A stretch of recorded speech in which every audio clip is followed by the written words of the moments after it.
मैं धर्मेंद्र कुमार वाटेकर, आप लोगों को के स्टोनो क्लास में स्वागत है। और इस चैनल को सब्सक्राइब एंड लाइक करना ना भूलें और बेल आइकन का बटन दबा दें। आज आपको चैप्टर 22 बताएंगे। टॉपिक है द हाल्विंग प्रिंसिपल, सेक्शन 1।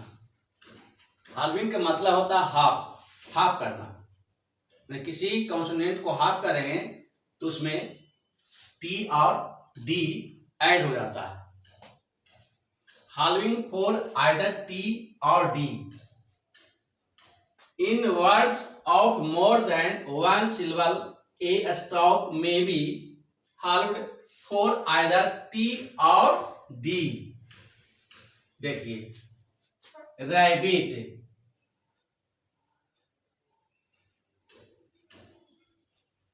क्या हुआ? B को हम हाफ कर दिए तो T क्या होगा? T भी पढ़ा जाएगा।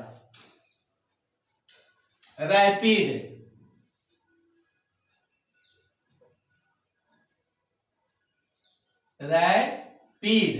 पी को क्या कर दिया हम? हाफ कर दिए। पी इतना लिखा था है ना, इसको क्या कर दिया हम? हाफ कर दिए तो डी भी ऐड हो गया। क्रेडिट, डी को क्या कर दिया हम? हाफ कर दिए तो टी ऐड हो गया। अप्लाइड, क्या हो गया? पी को हाफ कर दिए और एल का क्या हो गया? हुक लग गया पी में तो डी ऐड हो गया। अब आइए, a stop having a final hook और ए ज्वाइंट डिप्थॉन्ग में be halved for either T और डी।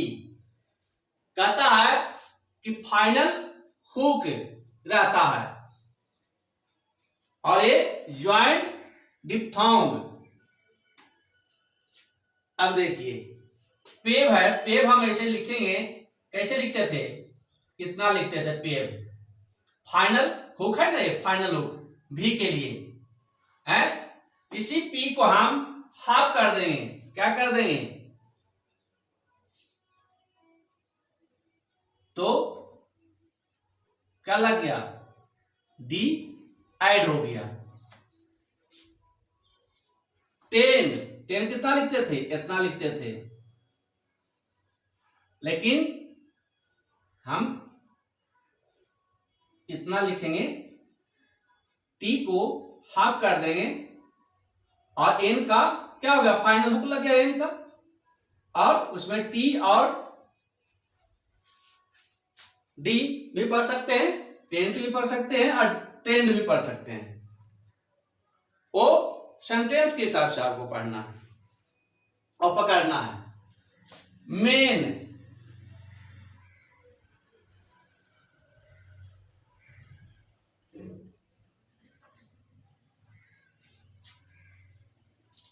इसी को हाफ कर देंगे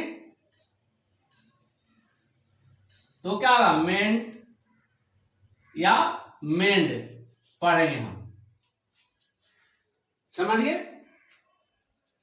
अब आए हाल्विंग फॉर टी ओनली और हाल्विंग फॉर डी ओनली।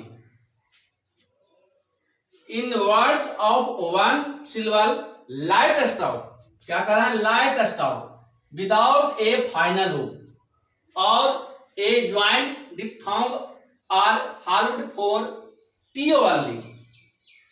कहता है कि लाइट स्टॉप रहेगा, उसके साथ क्या है? टी ऐड होता है। जैसे पी क्या है? लाइट लिखा जाता है। प्ले,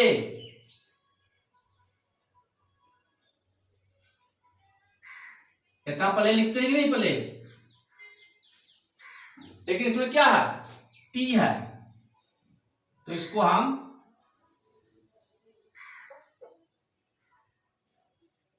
हाफ कर दिए। पी को क्या कर दिया? हम हाफ कर दिए तो आपको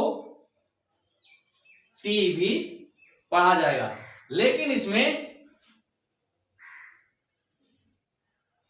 डी आ रहा है। क्या आ रहा है? डी आ रहा है तो हम डी को पूरा पूरा लिखेंगे। क्या लिखेंगे?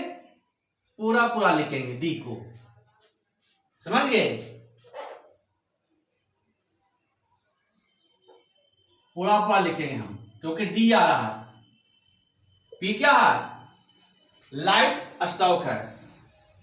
उसी तरह halving for D only in word of one syllable heavy stop without a final loop or a joint diphthong are halved for D only। जैसे B क्या है?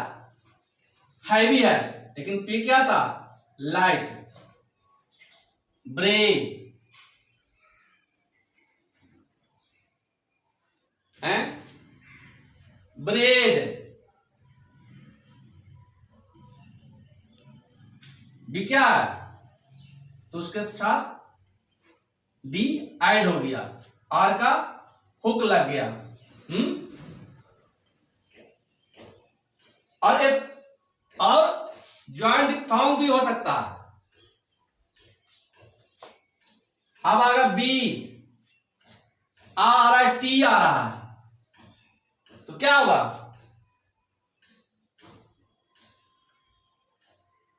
ब्राइट।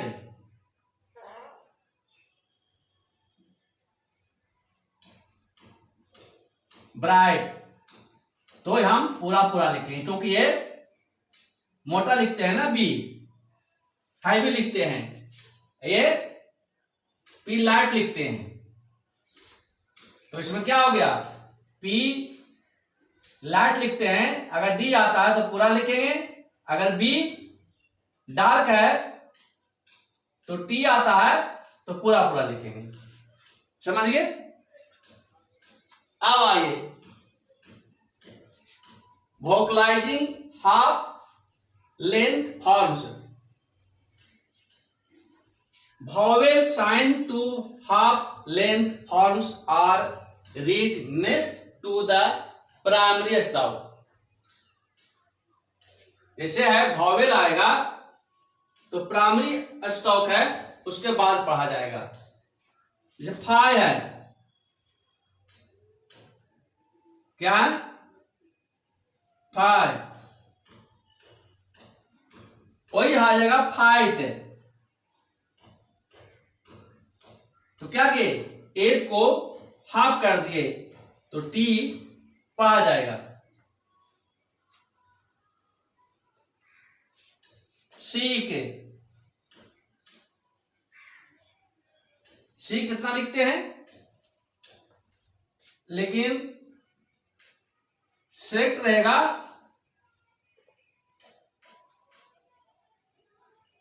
तो क्या होगा? के हाफ हो जाएगा, तब ना टी पढ़ा जाएगा। टी है सीक्रेट।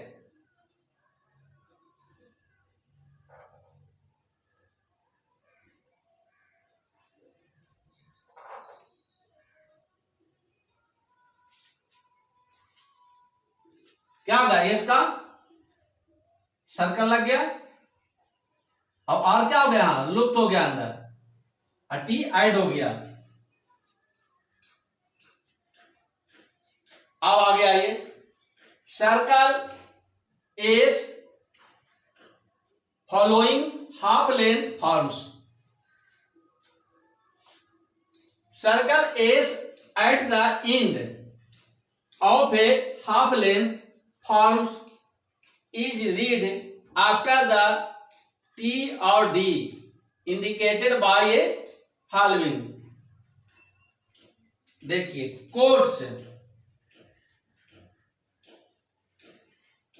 कोट्स के लिखे तो टी क्या हो गया? ऐड हो गया। आईएस का क्या लग गया? वृत्त लग गया। तो ही कह रहा circle S at the end of A half length form is read after the TD, मैं टीडी के बाद पढ़ा जाएगा। माउंट्स,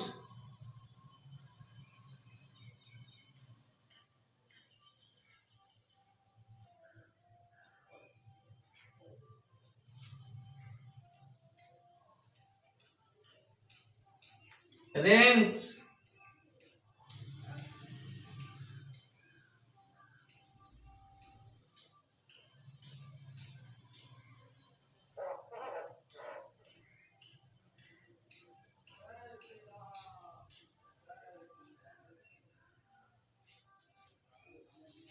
समझिए। आर को हाफ कर दिए और एन का क्या हो गया, लुप्त हो गया। आईएस का सर्कल लगा दिए। अब आइए हाफ लेंथ एच, तो half length H when not join to another stroke is always written upward. कहता है कि हाफ लेंथ एच है, when not join to another stroke is always written upward, माने ए लिखा जाएगा ऊपर वाला, नीचे से ए नहीं। दो तरह के लिखते हैं ना, तो ए लिखा जाएगा। जैसे हाइट, हाइट एज है कि क्या हो गया, हाइट हो गया। हाइट हिंदी में लिखते हैं ना, हाइट।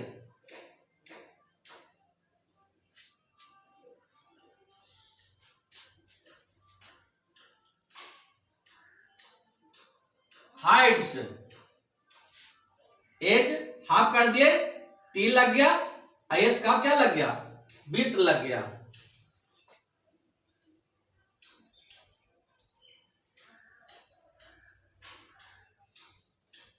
हंट,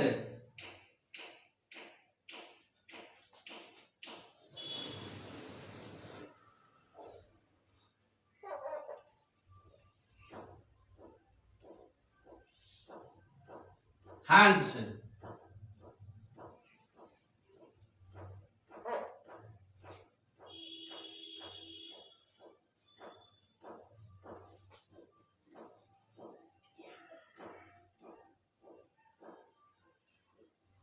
हाफ,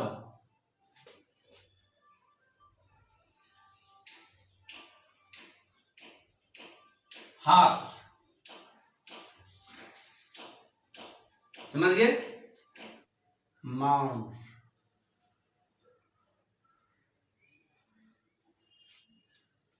एम है, एन का हुक लग गया, एन के हुक में ही एस का वृत्त लग गया, इसमें भी छूट गया। अब आइए halving principle not implied. The halving principle is not implied, TD. जैसे when a vowel follows final T or D because a final vowel require a final stop. जैसे feet लिखें, लेकिन हम पीटी लिखेंगे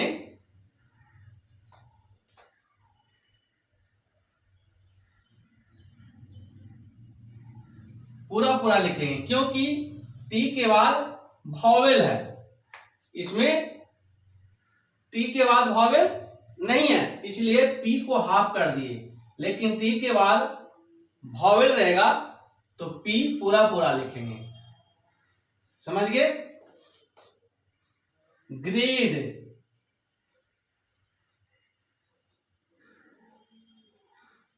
ग्रीडी, क्या हुआ, हम पूरा पूरा लिखेंगे। वही कहा ना कि when a vowel follows final T और D because a final vowel required a final stop. अब आइए when a triphone immediately preceded T और डी, कहता है जैसे हम लिखेंगे एक डिप्थोंग होता है, इसका चिन्ह ऐसा होता है और ट्राइफोन का चिन्ह ऐसा होता है। डिप्थोंग पढ़ाए हैं ना पहले,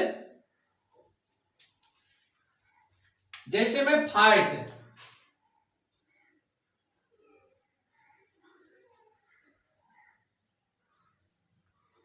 एफ को हाफ कर दिए तो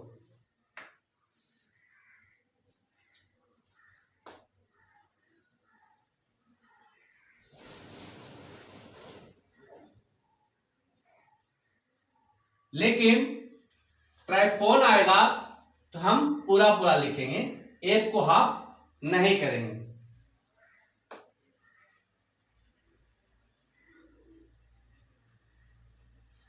डाइड, डाइडम लिखेंगे तो पूरा पूरा लिखेंगे। समझिए, कोई दिक्कत? ट्राइफोन आएगा तो पूरा पूरा लिखेंगे। अब आइए, where a more distinctive outline is obtained by the use of the stop T और डी। कहता इसमें है कि अगर हम सीक्रेट लिखेंगे, सीक्रेट, तो क्या है, के का हाफ कर दिए, लेकिन सीक्रेट लिखेंगे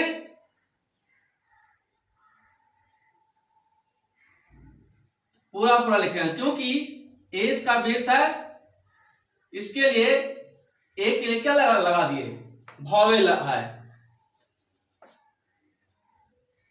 इसलिए पूरा पूरा लिखेंगे हम। समझ गए?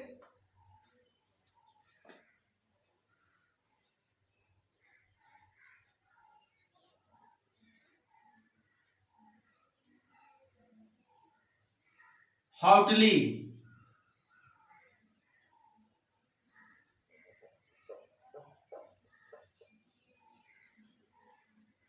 एच को हाफ किया तो टी लग गया, लेकिन हम होटल लिखेंगे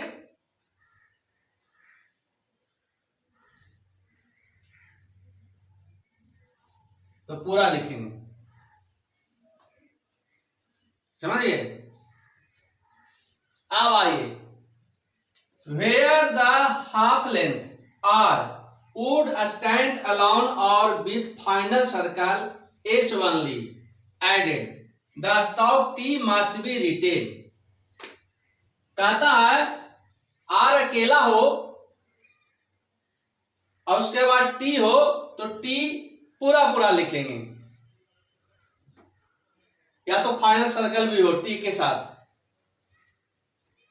जैसे राइट, अगर हम ऐसे आर करते हैं, अगर आर ऐसे हाफ करते हैं तो माना हुआ एंड है, शुड है, माना हुआ है ना, तो आपको पकड़ने में क्या होगा, दिक्कत होगा, इसलिए हम पूरा पूरा लिखेंगे। अगर रहेगा राइट्स,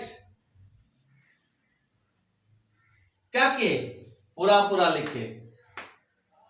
अगर यही रिप्ट रहता, are I F T, ripped, तो क्या करेंगे, हाफ करेंगे। ऐसा क्यों, ऐसा क्यों किए, आर और टी के बीच में एफ आ रहा है, इसीलिए आर को हम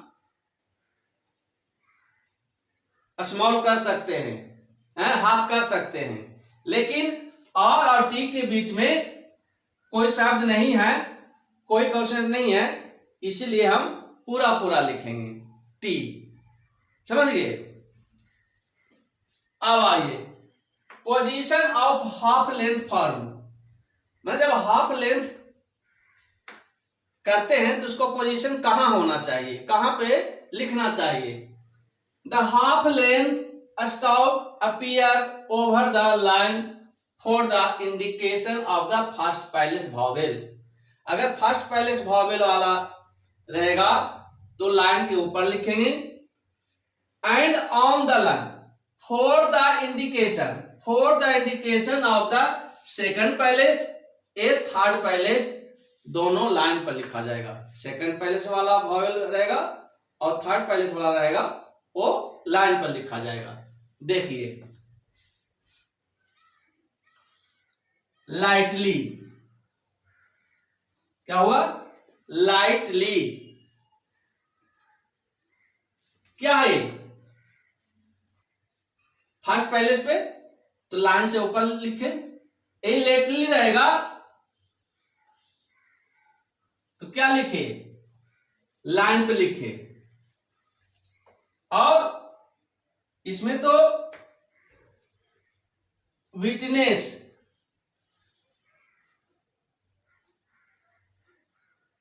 ये थर्ड पैलेस वाला है कि नहीं, ये सेकंड पैलेस वाला है, तो दोनों लाइन पे ही लिखा जाएगा, सेकंड पैलेस और थर्ड पैलेस वॉवेल वाला।